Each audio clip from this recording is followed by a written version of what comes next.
Bonjour à tous et bienvenue dans cette nouvelle vidéo. Aujourd'hui on se retrouve pour parler du dernier film de Martin Scorsese, Killer of the Flower Moon, avec notamment Robert De Niro et Leonardo DiCaprio. Et malgré que j'ai kiffé ce film, je vais vous expliquer pourquoi il va pas fonctionner au box-office. Killer of the Flower Moon, c'est parti. Les Osages sont les meilleurs. Et ils ont fait en sorte de décider seuls à qui revenait le pétrole. Je suis envoyé par Washington, je viens voir pour ces meurtres. Ça ressemble plus à une épidémie qu'à de la malchance pour moi.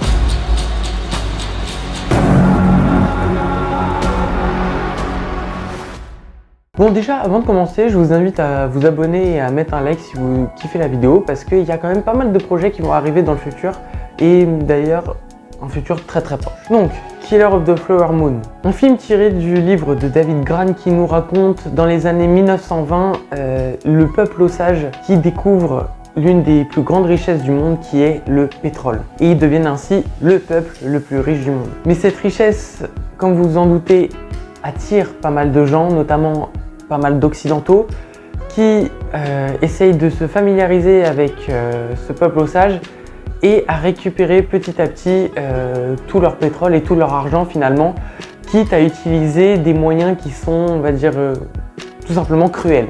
Alors j'avais énormément d'attentes autour de ce film, étant donné qu'il avait ultra bien marché au Festival de Cannes, il était présenté hors compétition, il avait reçu une standing ovation de malade, donc ça c'était il y a à peu près 6 mois et je suis très content et ça fait donc 6 mois que j'attends ce film. Il y avait aussi le fait que ce soit un Martin Scorsese qui a fait certainement l'un de mes films préférés qui est Shutter Island, et puis également son casting, DiCaprio, De Niro, voilà, on en reparlera juste après, mais également sa durée, parce que oui, 3h26, c'est long et il faut réussir à tenir le spectateur pendant tout ce temps-là. Et on va voir justement s'il a réussi. Eh bien écoutez, je vous le dis rapidement en intro, mais ce film est tout bonnement excellent. Excellent. On parle d'un film de 3h26 où il y a très peu, voire pas du tout d'action. Et j'avais peur justement qu'à un moment, ce film me perde, que je décroche, et ça n'a pas été le cas. Alors qu'on a quand même un rythme qui est relativement lent. Et c'est là où je trouve que c'est quand même très fort. Tout est réfléchi et juste, on plonge complètement dans la culture des Osages que personnellement je connaissais mais absolument pas. D'ailleurs, cette histoire, tout ce qui s'est passé autour de ce massacre, je connaissais rien du tout. Pendant ce film, en fait, tu te rends compte de toute la cruauté humaine, en fait. Ces hommes blancs qui sont pervertis par une seule chose et qui sont motivés par celle-ci, c'est l'argent. Et ils sont prêts à faire des trucs, mais que tu penses inimaginables, en fait. Tu te poses la question, tu te dis, bah, c'est vraiment dans le monde dans lequel on vit, ça? Ils font vraiment des choses horribles. Toi, devant ton écran, pendant les 3 heures, tu fais, mais en fait, ce sont vraiment des connards. Il n'y a pas d'autre mot. Et tu dis, heureusement que c'est qu'un film. Bah ouais, mais non. Parce que, justement, ce film est tiré d'un bouquin, mais ce bouquin est tiré de faits réels. Du coup, c'est quelque chose qui a réellement existé. Et quand tu te remémores ça, tu fais, ah ouais, putain. Donc, les gens sont allés jusque-là, quoi. Du coup, comment qualifier ce film en un mot? Ce serait bouleversant. Parce que ça te fait te rendre compte de beaucoup de choses, notamment sur la nature humaine, et tu fais waouh, quoi. C'est triste, c'est horrible, c'est dur de qualifier ce massacre en fait. Et ce qui est encore plus fou, c'est que dans tout ce qui est fait, tous les vices, les crimes qui ont été commis, tu ressens mais aucune once de pitié, tu ressens rien, t'as l'impression, genre, ils font tout ça vraiment de sang-froid. Ils ont aucune rancune en fait. Et c'est un truc de ouf, non mais t'as l'impression, en fait, ces gens sont pas humains. Tu comprends pas comment c'est possible qu'on en arrive à ces extrêmes-là en fait. Voilà, toutes les émotions qui ressortent de ce film, en fait, ça passe notamment par les dialogues qui sont peut-être certaines séquences un petit peu longues, mais c'est relativement quand même bien écrit, c'est jamais vide de sens.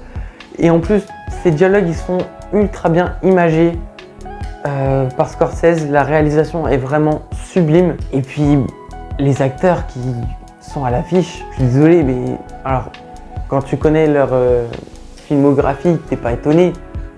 Mais c'est toujours un truc de ouf à souligner, quoi. Parce que le jeu d'acteur, il est juste parfait. De Niro, dans ce rôle un peu de chef mafieux qui contrôle un peu tout de loin, mais qui est au centre de ce mouvement finalement, il est parfaitement dans ce rôle.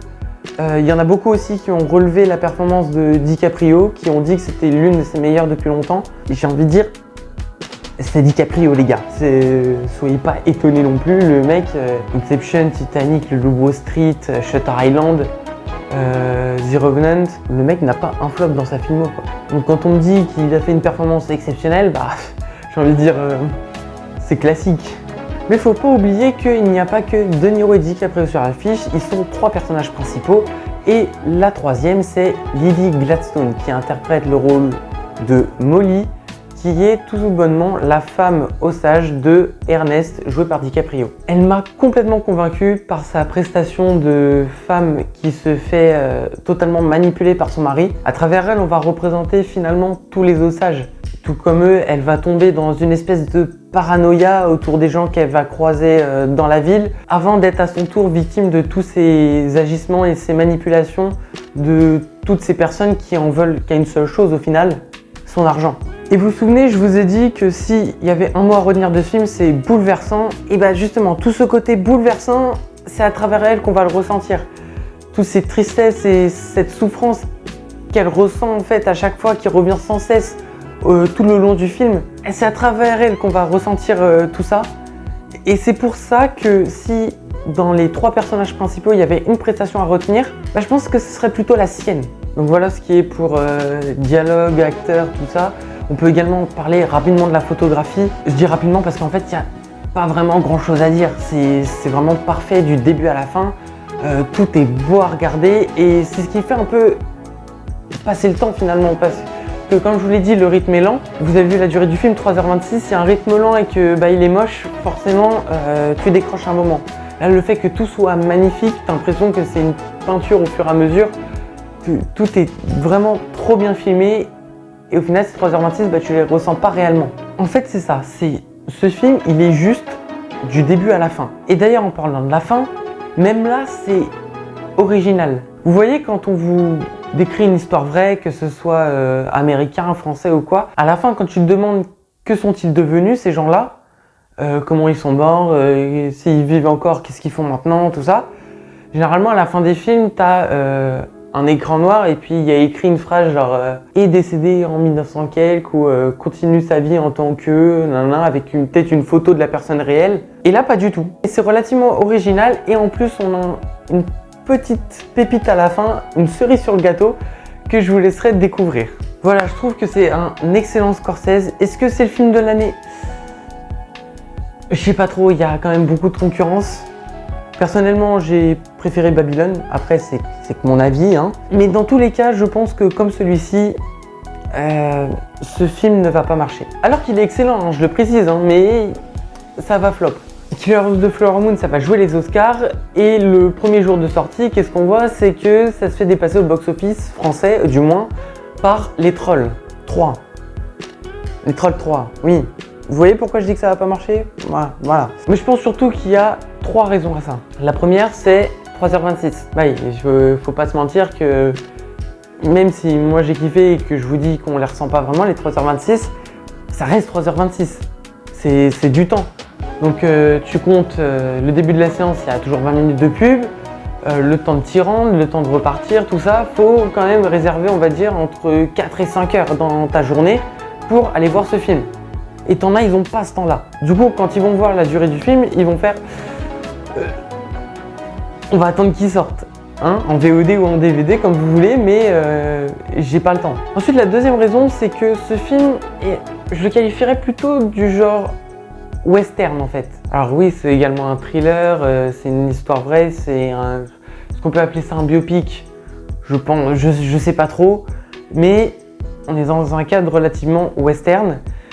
Et ce type de film se fait plus vraiment aujourd'hui.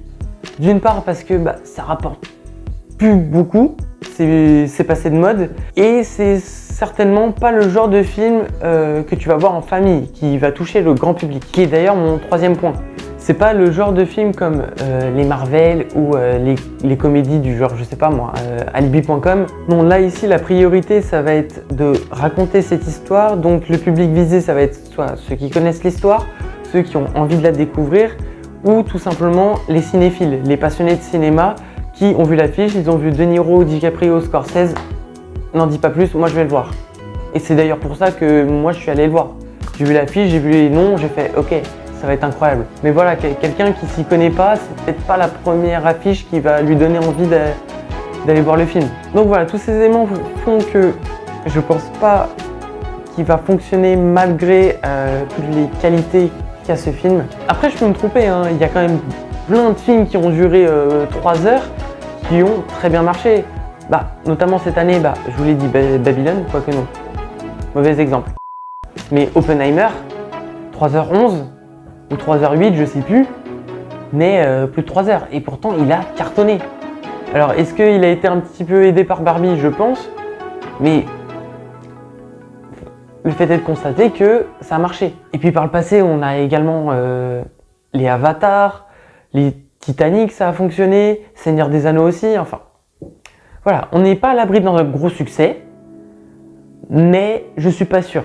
Je suis vraiment pas certain qu'on est au niveau des films que j'ai cités. Voilà, c'est la fin de la vidéo, j'espère qu'elle vous a plu. Si c'est le cas, n'hésitez pas à vous abonner, à mettre un pouce, commenter, dis-moi ce que vous avez pensé de ce film.